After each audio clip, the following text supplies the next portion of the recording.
Welcome to Inside Rooms 101, our inaugural podcast episode.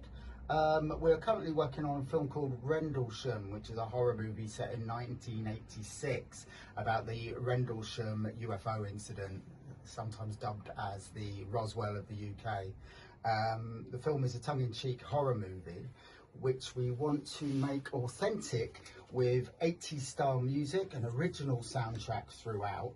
And the chap helping us with that is Jason Silverback, who I'm joined here in the podcast room today to tell us a little bit about his journey through music, his influences, not his life story as such, but certainly elements of it. And he might even play us a little bit of music now and then, which would be great. So your understanding, Jason, of the movie so far is you know that it's the era of 1980s. Oh, yeah. A lot of things going on politically then. There was the dawn of poll tax coming. There was Thatcher's government. People were quite despondent in the UK at that time.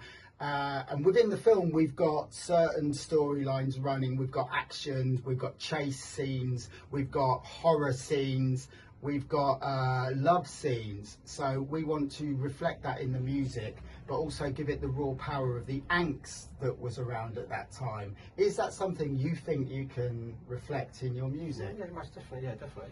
What are your influences music-wise? Do you mind telling us a little bit? I was brought up in a household of bikers and rock music.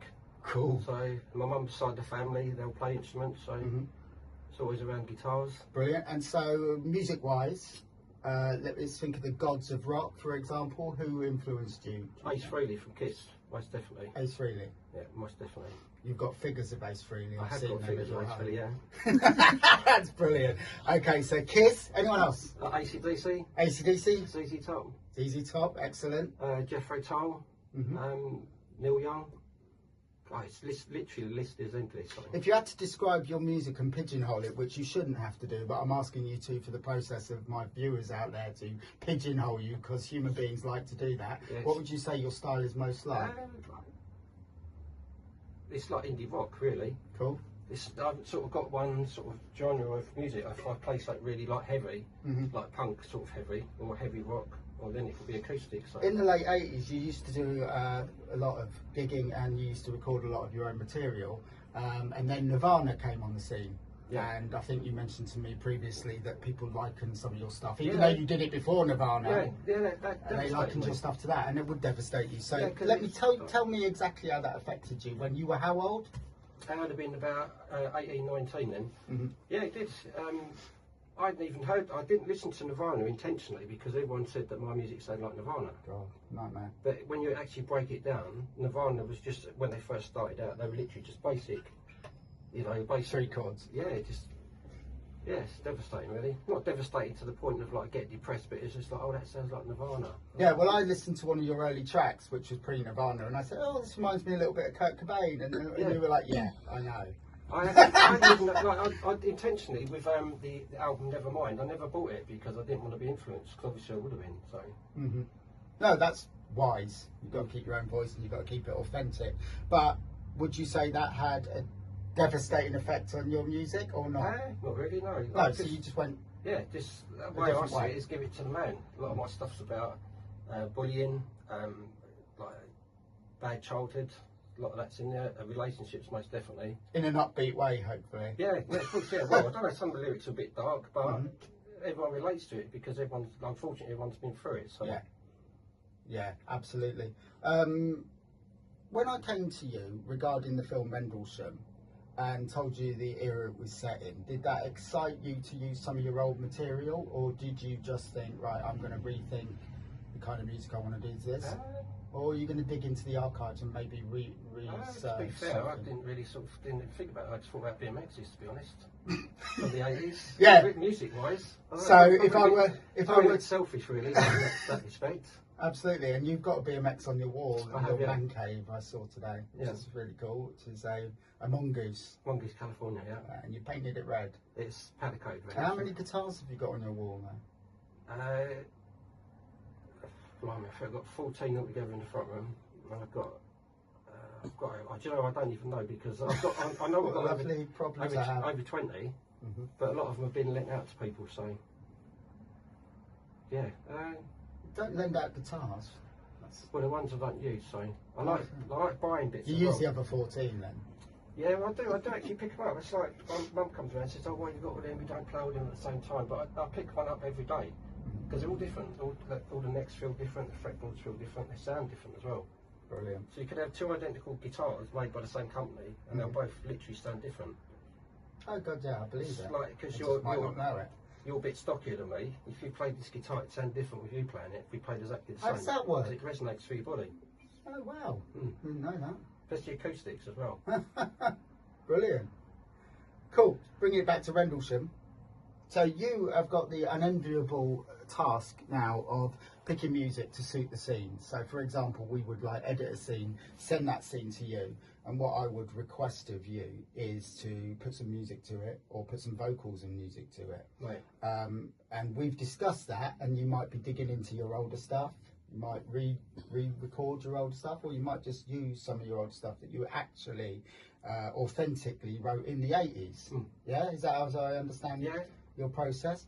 And that's going to be great because not only is it an original score, a lot of it is original 80s music that is just unreleased, which would be great for Rendlesham. And so I suggest moving forward is we let you see every edited scene and you compose or you dig out from archives music to match it. Or would that be your process, or are you still just thinking about BMXs? BMXs and getting caught smoking at school. Okay, so if we can forget the soap opera part of your life, would that be your process? Do you think? Yeah, it would be. Literally, like most people that play guitar, as soon as you pick a guitar that write music or write songs, literally pick the guitar up and just pick it up straight away. Cool. For example, recently I had a really weird request. I wanted you to take the soundtrack of Grange Hill, the TV series, the opening credits, dun, dun, dun, and do a heavy rock guitar version of that. And the reason is, viewers out there, is in the film Rendlesham, we have got two actors from the original Grange Hill in the 80s, the Grange Hill TV series, which was very big when I was a kid. George Wilson, who played the character of Ziggy Greaves, and Ruth Carraway, who played the character of Helen Kelly, part of Imelda Davis's gang, who went into her own in later episodes and became quite an iconic feminine hit heroine, if you like, as did Ziggy Greaves, but for the boys. And we're very happy to have them in the film. And they get killed quite viciously in one scene. And then at the end of that scene, as a director, I thought it'd be a nice homage to play the Grange Hill theme track as they died in a heavy rock guitar way, and I tasked Jason with that. I wonder, do you think you can play us a little bit? Have you had an opportunity to play around with that idea? Yeah. Let me turn this on. So you remember the dun dun dun? There you are.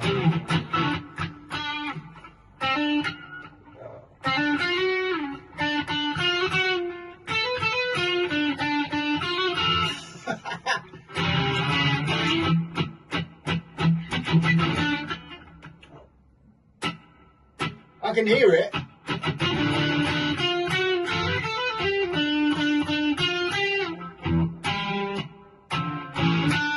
Would you cut that bit, would you? No. I can keep that in. This is the process.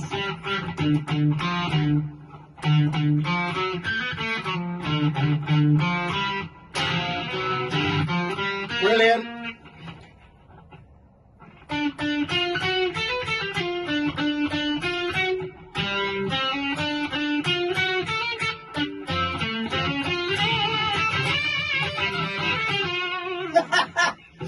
That's brilliant.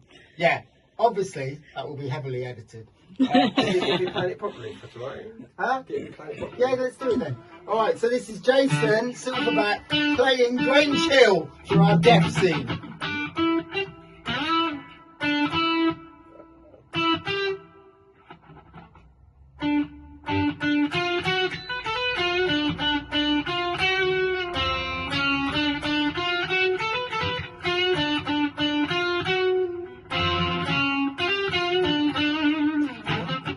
That's cool.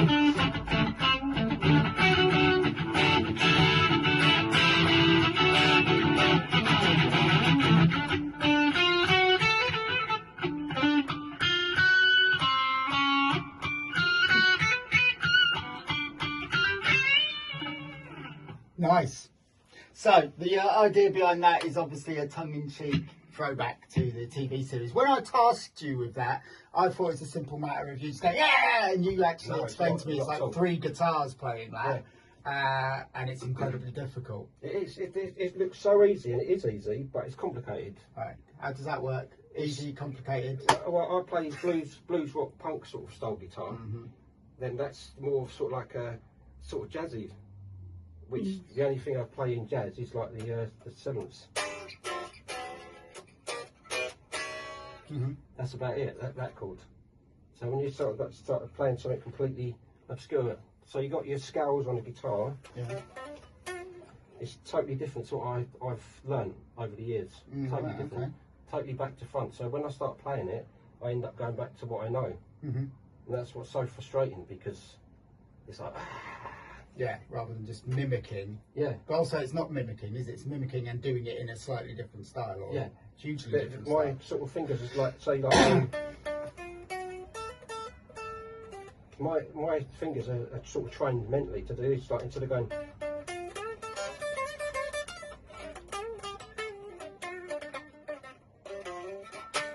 That's as soon as I start playing that, that's what I'm just tending to do. And you have to hold back. Yeah, massively. Yeah. Wow, that's really interesting. Yeah, it's very frustrating, but yeah, it's all right. Something different, you know. Yeah, no, and it's only one of the many tasks, a myriad tasks I will be forcing upon you. And speaking of which, one time I might be saying to you, look, this is a love scene, and I want some lyrics in it. How would you go about that? I know you write lyrics, and you have written lyrics. Is it something you still do? Yeah, of course, yeah. I just have to see it and sort of pick up on it, really. Mm-hmm. And do you feel confident that definitely, a process you can do? Brilliant. We've got chase scenes. So we've got chase scenes, for example, where the men in black are chasing the gang of 20-something campers. There's about 6 of them.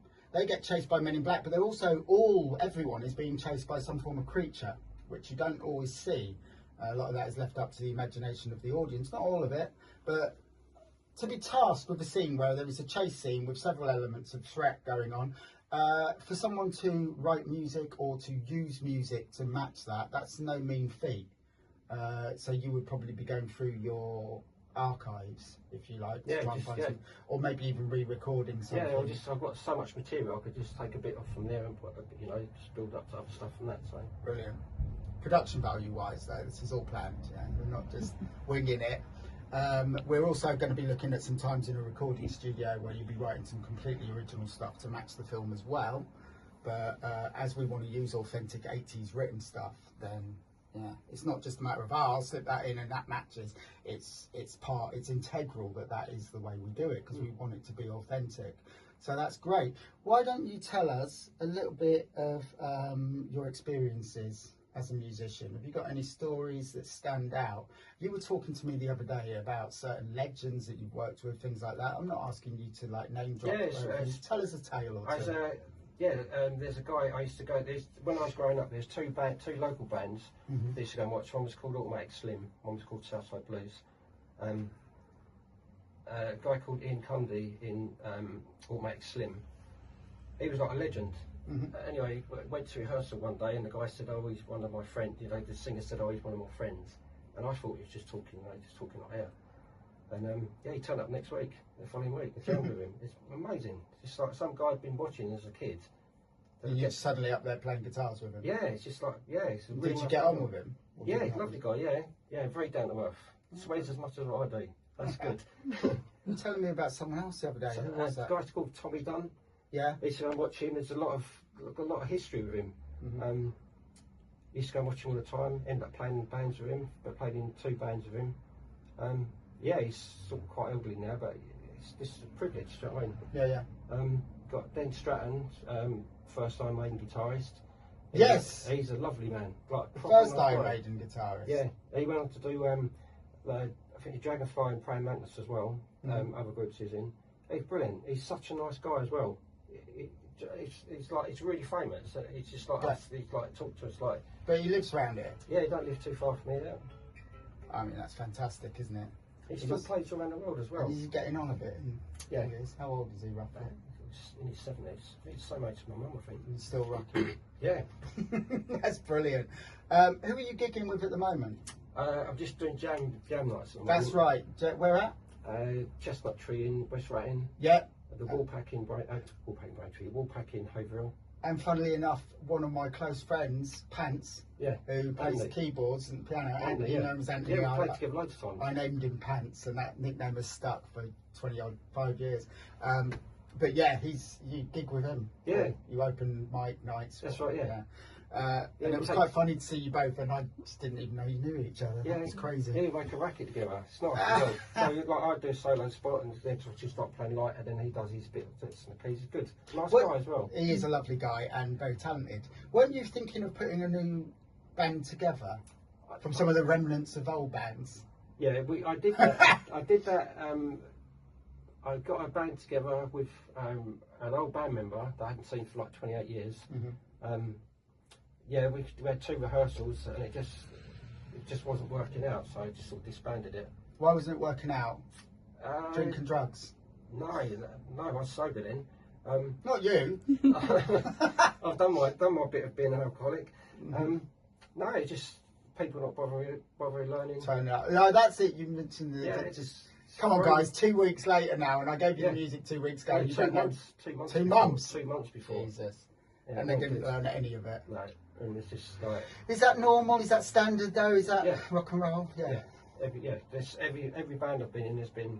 I mean, I'm still classed as an alcoholic. I was a full-blown alcoholic at the time. The drugs. I mean, when I was gigging and stuff, drugs, especially cocaine, everywhere. And I never touched that because I knew I was bad with alcohol, and if I'd got involved with cocaine, I wouldn't be here. Yeah. People that know that, like in the band situation, like band stuff. In the musician circle that do coke have literally got nothing, absolutely nothing. So, yeah. Apart from the coke. Yeah, it's just like literally they just. It's sad. Just walk around like it's bad. I mean, we've all got addictions, but like as they say, never look down upon somebody unless you're giving a hand upon them up. That's nice. It's right, though, isn't it? Absolutely. Right. Yeah.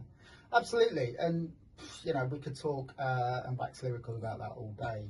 I've had my own fair share of experiences, as have you. But here we are, even stronger because of it, and still doing what we both love doing. We quite fortunately met when I was looking for just the right perfect person to do the original music score and soundtrack to the film. And we're now about 20% of the way through the filming. So this process of filming scenes and then editing them and giving them to you will probably take us for the next 6 months until it's going to be actually physically ready as a movie, edited. Because what we really want is next year to open up on Halloween in the Prince Charles Cinema in Leicester Square, and also the Cambridge Arts Picture House, which is where we previously opened our film last year, Unlicensed, which was produced by ROOMS101 and Mark Hampton Films. Did really well. It won Best Feature at the London Independent Film Awards, which was really, really great for us. Amazing, isn't it? And we're following it up with a tongue-in-cheek horror.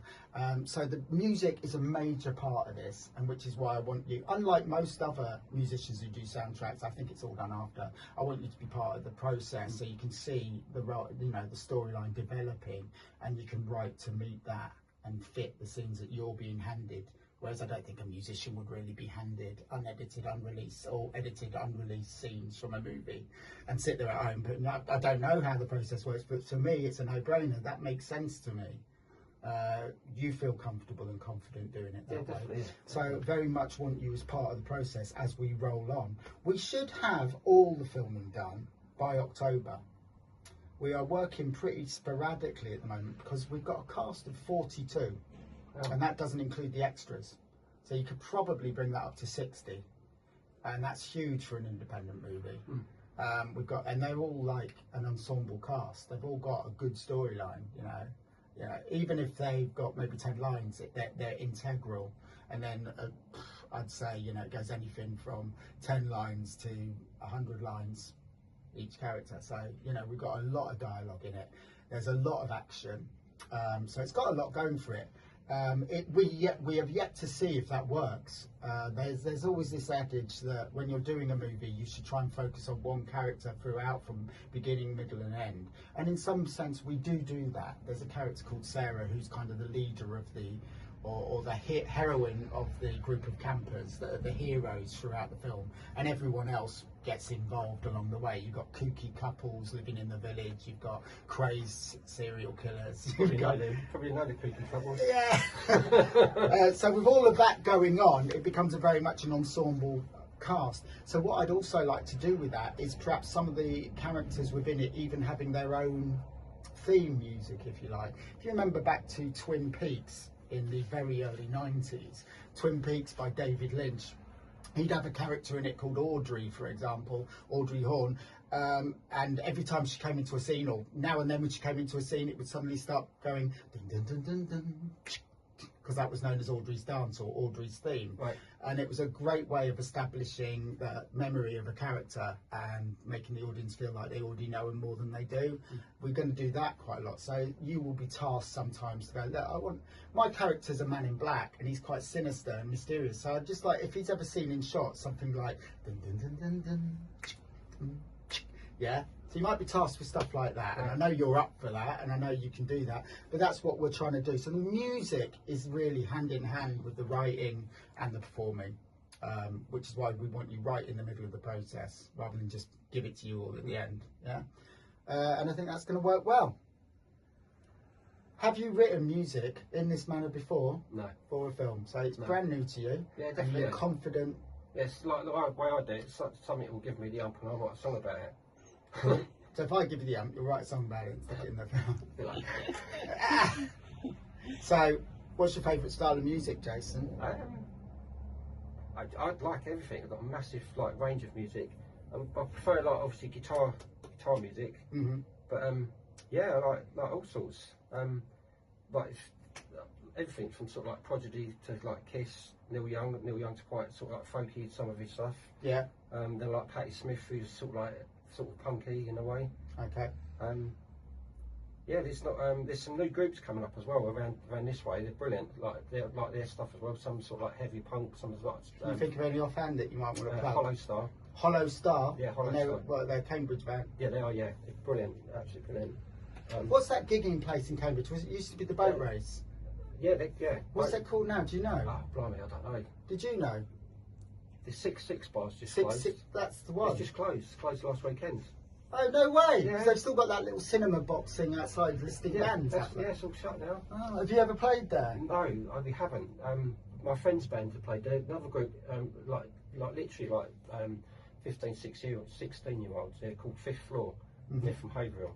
And they've played there. Right. Brilliant. What's that one called that's on Chesterton Road? That's very big for gigging. Chesterton Portland Road. Arms. Portland Arms. Yeah. Have you played there? No, we haven't. No. So why aren't you playing these Cambridge venues then? You just anti-Cambridge? No, not at all. No, I lived in Witham, so yeah, and Halstead, so all my stuff was sort of like Essex, Southend, like Clacton. Yeah, and that's what your territory was mainly. Yeah, it's sort of like going to like Romford, Walthamstow, Royal Standard. Again, that's unfortunately gone now. I play there quite a lot. If you had to pick a gig that you think was the best one you ever did, what would it be? Got to be V2000s. Tell us about that. Well, we had a manager. I was in a mod band. We had a manager, and yeah, he just got his gigs all over. That was good. Why was it particularly good, that one? Just for the publicity, really. What was the crowd size then? We couldn't. To be honest, it's like looking into a light. You can't actually see the audience. No one said like, "Oh Jesus, there's 2,000 people out there." No, not at all. No, we just obviously beforehand we was all drinking. Other people were doing other bits and pieces, and then go on stage. The lights are like literally like looking into a light bulb. You can't see anything apart from your feet and what you're doing. You can hear everything because of monitors. Yeah, and just done that. We played at a festival in Colchester, and that was we had to be there at 10:30 in the morning to do sound checks. We were headlining it, and that was brilliant. That was brilliant. The only thing was we weren't playing till 10:30 at night, so we had to like 12 hours. We went on sound checks. We lost playing on. You just had to hang out, so everyone was drinking and doing drugs before the gig. Well, no, I lived live in Haverhill, so it wasn't worth me coming all the way back from Colchester back to Haverhill. Yeah. Sort of hanging around all day and then going back to Colchester, so I stayed there all day. Yeah. So the other guys, they all lived in Witham, because that's where one of the bands I was in was originally based. And I lived in Witham. But yeah, I took a case of 24 Kronenberg with me. 24 cans of Kronenberg. You did them all. And that lasted to about 3 o'clock in the afternoon. Nice. Was it a hot day? Yeah, it was hot, yeah. Drinking in the sun? Yeah. Kronenberg? Yeah, that's all right. 64? Yeah, well, yeah. 5.2%? It is, yeah. 5.4%. Is it 5.4? 5.4. Oh, I'm only 5.5 actually. And did you perform well? Oh, Yeah, so you brilliant. did. Yeah, It we've was got the best gig. there's a few videos on YouTube. But So if people want to look for you music-wise, what do they look for? Jason Silverback? it'll be the bands I've been in. Like one of them's like Mad Dogs. There's a video on there called Wheelchair Willie Mojo, which is a... Oh, I've seen that video. Yeah, that's... It reminded me of the Goodies. Remember the 80s comedians, the Goodies? Yeah, that's fun, that band. Bit Monty Python-esque Yeah, as well. definitely, yeah. Yeah. So would you do funny lyrics, or was that just a one-off, that video? That's the... Wheelchair Willie. Paul Gillis, the guy in the wheelchair, he wrote the lyrics for it. Yeah. So sort of self-deprecating yeah, regarding himself and his position. yeah. Hilarious. So, all right, well, that's brilliant, Jason. And I think our viewers might have an idea of who you are. Is there any sort of parting words you'd like to leave? Or tell you what, tell me, if you couldn't be a musician, what else would you be? Spaceman. Why? Ace Frehley. Huh? Ace Frehley. Why, is Ace Frehley from Kiss of Spaceman? Yeah. Is he? He's an astronaut. Well, he wasn't an astronaut. He came from planet Jendel. Ah. Oh, so really a It was spaceman. like when we were growing up, they He's were an like alien.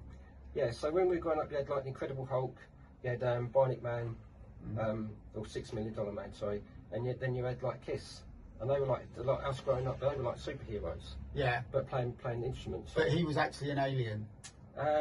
He's very drugged up alien. Okay. So where does he profess to be from then? Exactly. Planet Jendel. Jendel. Yeah. And what is that?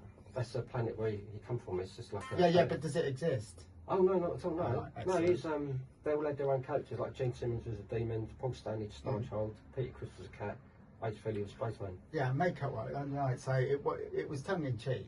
Yeah, definitely. Yeah. Oh, okay, good. So he didn't firmly believe it was. Oh no, not at all. No, if you see videos of him, he says he's a plumber. Right. When it's like all full dressed up, gets asked by this. Unfortunately, like at the time, he's passed away now. He says, but he was always under the influence. So there's loads of videos of him just like messing. Have you ever around. dressed up as him? No, not at all. I don't look like him. Like, Well, you might do with the makeup on. I don't know. I look like more like what said Fred. Oh, you used to love Right Said Fred. Do you remember Deeply Dippy? Yeah, of course. Do Yeah. you remember my favourite at the time, Daydream? They did a cover of What a Day for a Daydream. Yeah, that's very camp as well, wasn't it? Very camp. Richard Fairbairn, I think that was camp Yeah. as anything. They used to wear pink fur coats, for God's sake. We years ago I used to do a lot of recording for a guy called Greg Tingley. He's passed away now, unfortunately. We had a studio called Canary Studios. Yeah. So he was putting on a big show at Harlow Square. So the bands that were coming on, in between the band setting up, he asked me, he's asking us that could play and sing if we do like do like 3 songs in between the band setting up, so the audience isn't bored. It's a lot of people, right? 2,000 people, I think. Yeah. Anyway, filler band. yeah, just like a soloist. Yeah. Just like gonna do that. Anyway, my this girl I was with at the time, she's recording it for me on the old VHS camcorder. Yeah. So anyway, I've done my bit. It's boiling hot. I didn't take a drink with me. It's boiling hot. I didn't have a hat on. Anyway, got the video and stuff. Anyway, when I showed my kids, they put it on. I was like proper like excited on the old VHS and the video, proper excited. And as soon as it come on, Dad, you look like a light bulb. Because it's like the focus wasn't like phones now. Just a glowing red head. Oh, they just look. You can see like just a part because it's out of focus. Just see a part of the guitar and it looks like my head looks like a light bulb, or like a white light bulb. Brilliant. Under No, the sun. no facial features, nothing. No, just like it's like a light bulb. So that's what I got called by my kids for ages. Like, oh, his dad light bulb head. Nice. Yeah. So it's funny. And then you dampen the glare with a cap now, or a beanie. Yeah, I have to. Yeah, because I get a sunburned head. No one wants that. No.